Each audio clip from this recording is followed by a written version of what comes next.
So, glass half full, you didn't need turnovers in the last game. What did you like about what you guys did on third down to get off the field?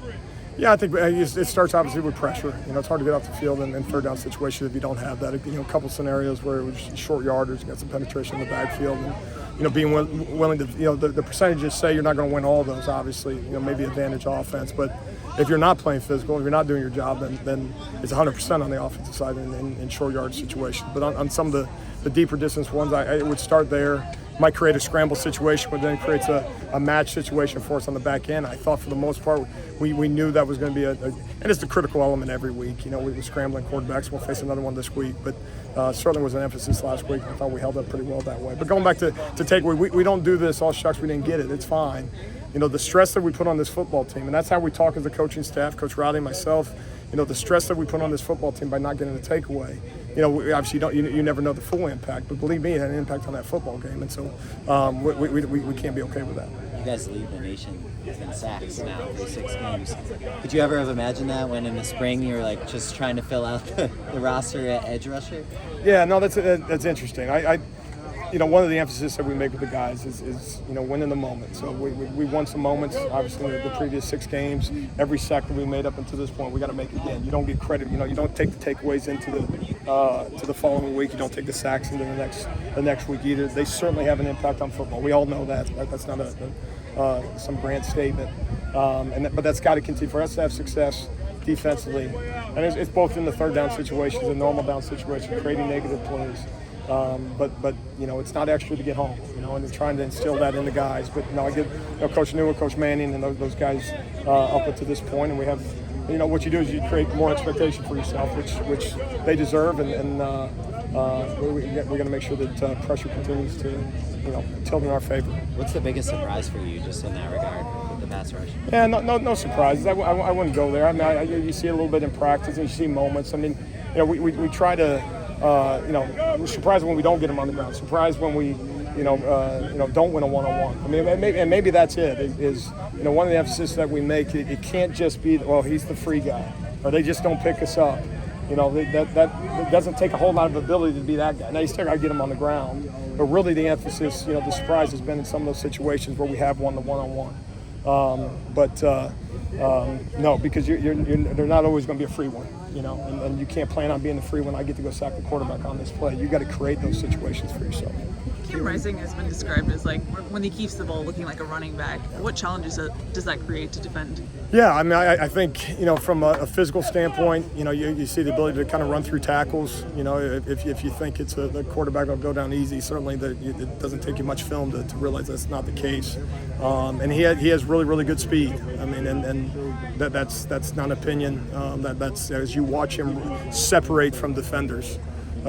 Which some quarterbacks can do, some guys don't. So it's not that you get into space and it's just a matter of time before you get him on the ground. He's running away from you, and so you got to make sure that as best you can, it's not just one guy trying to get him down. Similar how you would describe like a running back, going through the hole. It just can't be. Solo tackles are very, very difficult on a guy of his ability. Calen Bullock started at 3 different positions last year.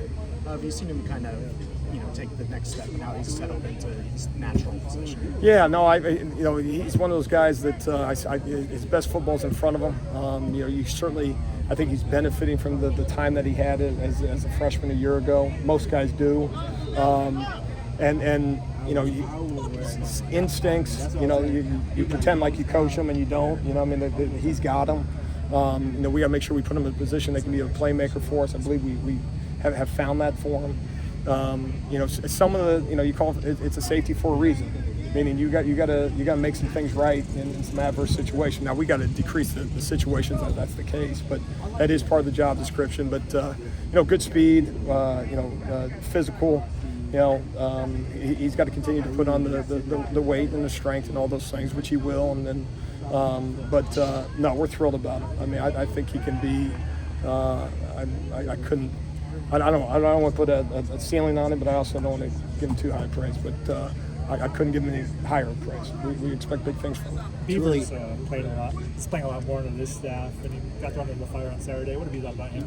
Yeah, I give him a lot of credit. In that moment, obviously, Calen goes out, and it's a response opportunity for the entirety of the defense. And most specifically to Anthony Beavers, and showed well. Bryson Shaw took some reps for us as well, but been pleased with we call him Tone. Anthony's progression has shown well in some of the special teams and his opportunities to get on the field, and like all those guys, every opportunity is an opportunity, and he showed well the other night, and we needed him to. And maybe the best compliment is you kind of forgot that Calen wasn't out there, and that only happens if a guy's making the appropriate calls, being where he's supposed to be, playing fast and those things. So I give him credit. Do you remember what your first impression of Thule was, and where have you maybe seen him take his game to the next level in that amount of time? Yeah, I mean, it would have been in the weight room, and you just see a guy going to work, and our antennas were up, and that's just that's no disrespect to previous staff or anything that way. Your antennas are up for those guys that are all in, and you're trying to create scenarios for guys to kind of almost show you that they're not. And you talk about a guy that never wavered from a physical standpoint, from an emotion. He doesn't say a whole lot, which is okay, be you, but. In terms of giving great effort, a guy that, coaches, and I'll transition that just into where we're at today is that, he coaches the younger guys. We do some young kind of, we call it Monday Night Football on Mondays. He's out there coaching the guys. He loves football, and it's fun to be around those guys, and there's less of those guys on the planet than there used to be maybe. So you kind of gravitate towards him. He's never asked about what position to play, what's the call.